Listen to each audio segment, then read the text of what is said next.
Welcome to Girl Choose Yourself, where we're trading self-doubt for self-trust and settling for soaring. I'm Emer Zone, your host, and together we're building the confidence to create lives so deliciously bold that they scare us a little, but in the best possible way. Because life's too precious to stay cozy in our comfort zones. It's time to choose ourselves for lives that are fabulous and soulfully fulfilling. So let's go. Hi, and welcome back to Girl Choose Yourself. I'm your host, Emer Zone. And it's coming to that time of year. Last week was Thanksgiving here in the US, and the podcast took a break for that. And straight after Thanksgiving and into the holiday season, and then before you know it, people are doing their end of year reviews. They're doing them now. And then they're talking about goals for the new year. And I think a very common feeling that we can experience at this time of year is discomfort and a rising awareness that we have been sort of responding to our lives rather than consciously choosing. And when it comes to looking back on the year and thinking about what we have achieved, what we have experienced, what has been important for us this year, what we thought we'd experience, what we thought would happen, what we hoped and expected would happen but didn't, it can feel a little bit difficult. And there's a lot of distraction, obviously, over the holidays, so we don't see it very clearly maybe until the new year. And so I want to get ahead of it a little bit and think about what's really important. So I'm not going to be talking about motivation or productivity or how to crush your goals, because fuck that shit, really. We're going somewhere else. We're going somewhere else, and we're going to go inward to the place where our real direction lives. Because I know that when I've reflected over years gone by and thought about, oh my God, I had all these great goals at the beginning of the year and I've done fuck all, or I haven't gotten anywhere near where I wanted to go. And it's all this self-flagellation and feeling bad about myself, and then these new resolutions and these shiny, sparkly new goals that inevitably would just end up on the scrap heap sometime mid-year if I was really lucky. And we're going to look into why that happens by going inward and kind of understanding on a deeper level what really drives us. And in particular, we're going to talk about something that psychologists call your ultimate concern. And that might be something that you think about as maybe your true north, the thing that's most important. So this is an episode that I hope is going to be helpful for you as you're thinking about end of year review, as you're thinking about, hey, what would I like to experience in 2026? So I think we all feel this longing as December rolls in. You know, we want clarity. We want to relax a bit. It's been a long year. And a craving to stop performing long enough to ask, you know, what actually matters to me? What's truly important to me? Am I living in alignment with that or not? And that's a big question.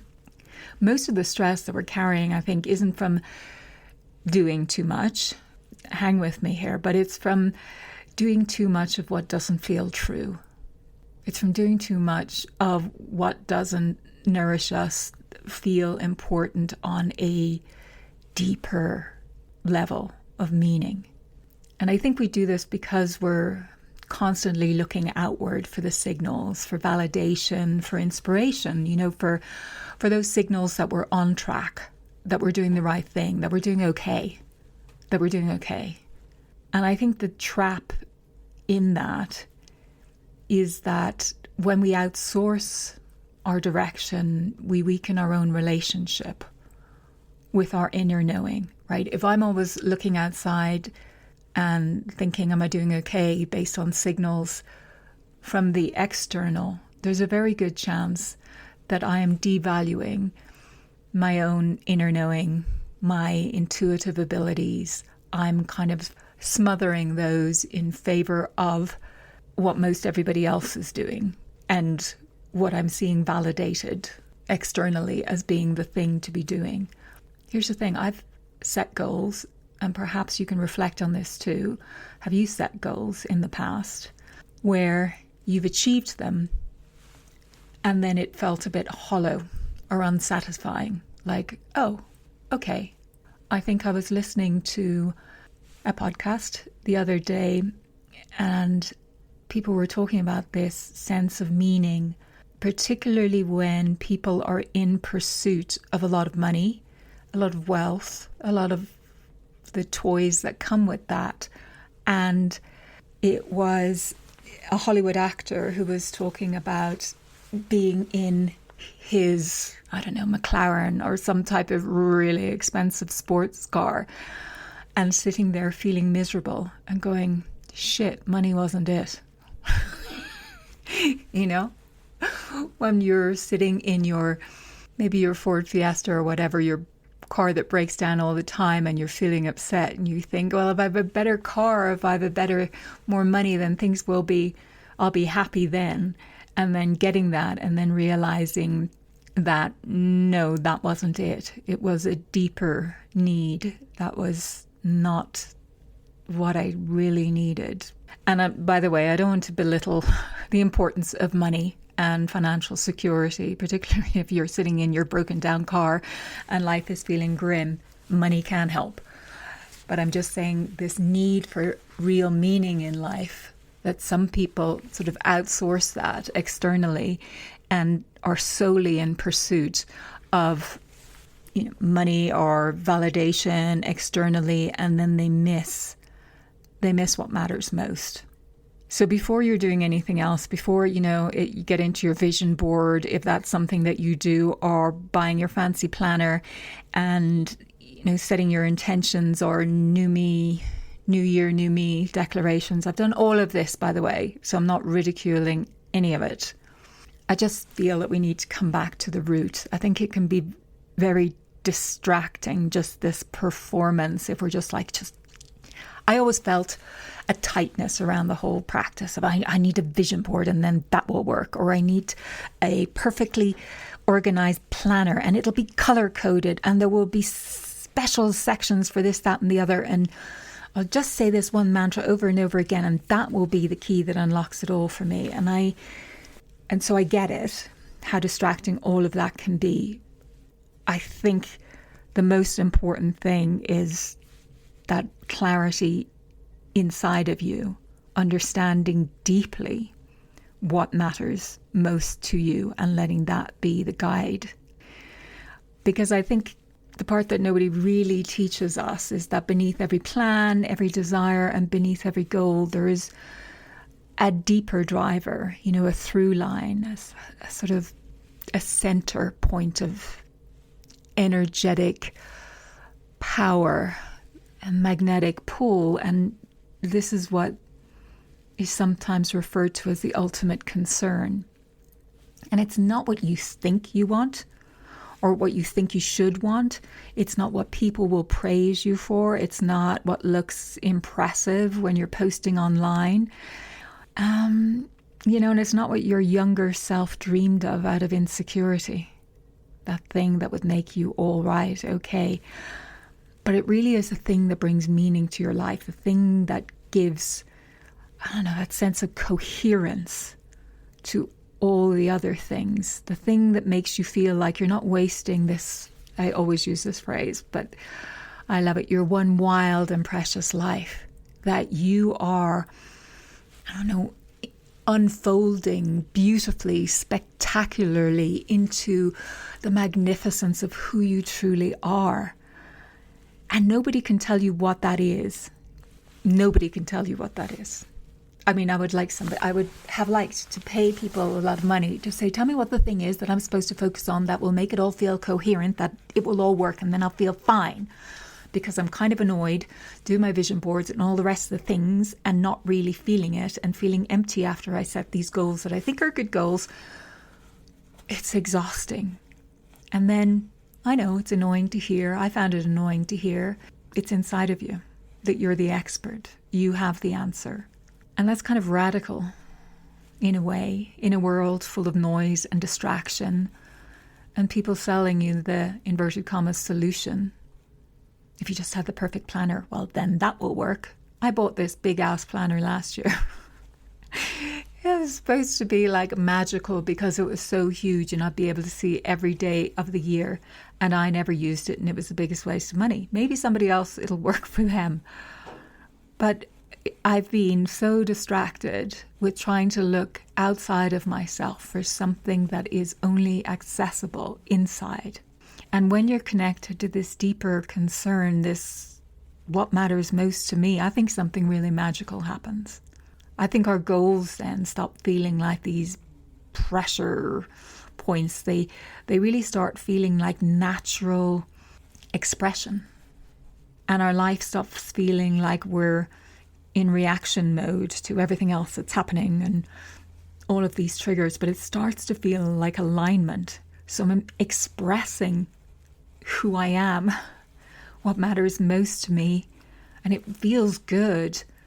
Doesn't feel like I'm grasping and forcing and hustling, but it feels like aligned. I'm not saying I'm sitting on my ass going, oh, I'm so aligned, I'll just let the magic happen. No, but the work that I'm doing just feels good. It feels nourishing and self-sustaining and in service of something pure and real and meaningful and mine.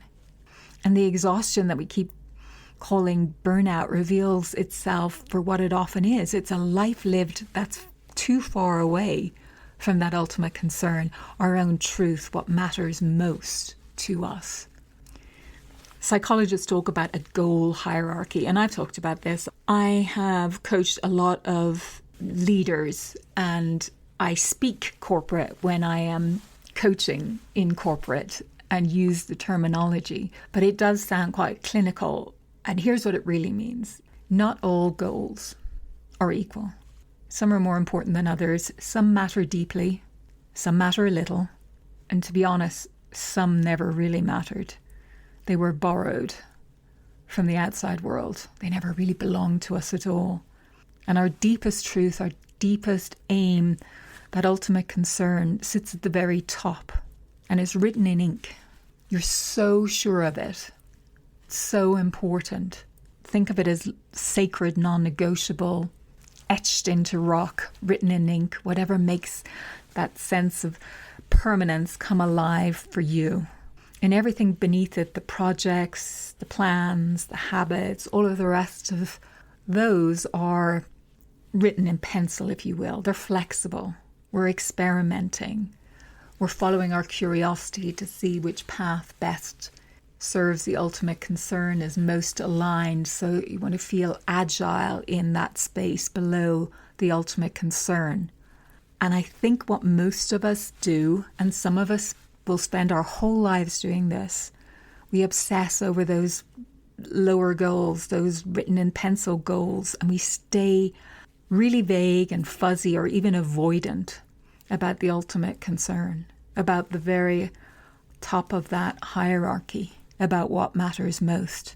We spend time perfecting the to-dos and really zero time articulating the meaning that holds it all together, because it's a big question and it's easier to stay busy with the lower level goals. And then we wonder why we feel a bit scattered, why we lose momentum, why nothing feels quite right. It's because the order is wrong. We really need to get what's etched in stone or written in ink. That needs to be super clear and obvious to us. And that almost has a magnetic pull for us. And then the pencil, those beneath it, become more obvious and easier. Life feels less effortful and more like flow. So why do we resist going inward, looking inward, doing this work, seeing what it is that we really want to choose to etch in stone?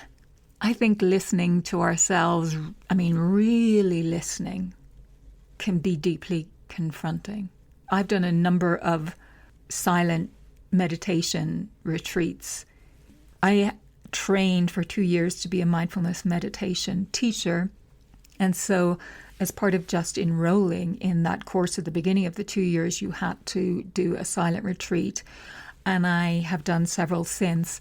And it is incredibly confronting when you get quiet, when you let go of all of the distractions and you come within and you listen and you hear the truth, because the truth often asks you to change something, to release something, to walk away from something that never really fit you, to stop pretending. You are really naked in that, defenseless in a way, when you spend a long period of time in this way, just listening deeply and allowing what is there to be there. And you see I'll talk about myself, I see my crazy mind trips that I go on, looping and blaming myself and blaming other people and being hard on myself, being avoidant, trying to run away from I see it all. And I learn to be with it all, and then I drop beneath that. But most people will never do a silent retreat. Most people will never take the time to sit and listen deeply and to trust themselves, because it feels too risky. It's easier to do what everybody else is doing. So we distract. We scroll. We compare ourselves. We feel nervous that we're not doing what the other person is doing, what we see them doing, and them seeming to be okay, or inverted commas, successful. We look outward for direction, because looking inward reveals, I guess, the gap between the life we have and the life we want in some ways. But looking inward is also, it is a beautiful gift that will bring so much more clarity and a sense of meaning and joy and fulfillment than looking outward could ever do. I think society likes us to think that we're not as powerful as we truly are, because if we realized how powerful we truly are, we wouldn't put up with an awful lot of bullshit. We wouldn't be easily manipulated. We wouldn't be over-consuming. We wouldn't be doing so many things that don't serve us. I'm just going to leave that there for you to maybe think about. But let's just come back to where we are in the year right now. It's coming towards the end of the year. And I think it's a beautiful time of the year. Yes, it's super busy, but it's kind of like a natural pause, a natural invitation. It's like a soft doorway opening. And this is the moment we can really come home to ourselves. Not with force, not with the new year pressure. Must be better, do more, do it faster, achieve. Not the pressure, not the forceful, but with a real softness and tenderness, and with listening inward, with deep curiosity, self-respect and self-trust, and with honesty. This is the time when we can really reclaim ourselves and get clear on what it is that we want to etch in stone. So I'd like to offer you maybe a pathway towards understanding what your ultimate concern might be. Here's what I want you to do. Not later, not next week. Why delay something bloody amazing? Think about doing this today if you can. Sitting quietly, drawing your attention inward, asking yourself deep, important questions, and waiting for the answers to arise, without letting your mind interfere and manufacture them. And you'll know when your mind is doing that, because you need to wait. Your mind loves to offer up the answers, but you'll feel it emerge from deep within you. Here's the first question. What do I truly want my life to be about? Not what looks good, what feels true. The second question. What is the deeper thread that connects the moments when I feel most alive? What is connecting them? 3. If I stripped away obligation, comparison, and pressure, what would I choose for myself in this life? When I imagine the woman I'm becoming, question 4, What does she stand for? 5. What is one way I can honor that truth today? So I hope you'll try this exercise. Quiet time and asking yourself those questions. Really helpful to journal afterwards as well. Not looking for a perfect answer. The revelation might come in the shower. It might come on a walk. It might come at any time of the day. But once you take the time to go quiet and pose these questions in this way, you're sending a signal to your most powerful self that you are ready to open to this. And if you are seeking, what is it that Rumi says? What you seek is seeking you. The same here with these questions. Just place those questions into your consciousness and allow the answers to arise. And maybe they will arise quite naturally in that moment as you sit with them. And maybe it'll be a day or a week or so later, and be ready to capture them. Sometimes it's very fleeting and you say, oh, I'll write that down when I come home from my walk. No, pull out your phone and take the note app and write it down in there. Don't risk it slipping through your fingers and delaying. So with that, I wish you a wonderful week. And remember, you don't need to hustle harder, don't need more discipline. You don't need a better planner or a color-coded habit tracker, but buy one if you want one. Do whatever feels right for you. But remember, the one thing you definitely need is to trust yourself enough to honor what matters most to you. And only you know what that is. So this is the year to stop outsourcing your direction, right? This is the year you choose to build your life from the inside out. Your ultimate concern is really waiting for you. You know what it is. You just need to listen deep enough. Okay, fabulous human. I'll see you next week. Take care. Look after yourself. Bye. Thanks so much for tuning into the episode this week. I hope you got a lot out of it. And if you did, please share it with somebody who you feel would benefit. And leave a review. Always greatly appreciated. Lots of free and paid resources to take things a step further. You can find those in the show notes. And hey, if nobody has told you this yet today, you are amazing. And the world is a far more beautiful place because you're here with us all. Stay cool. Bye.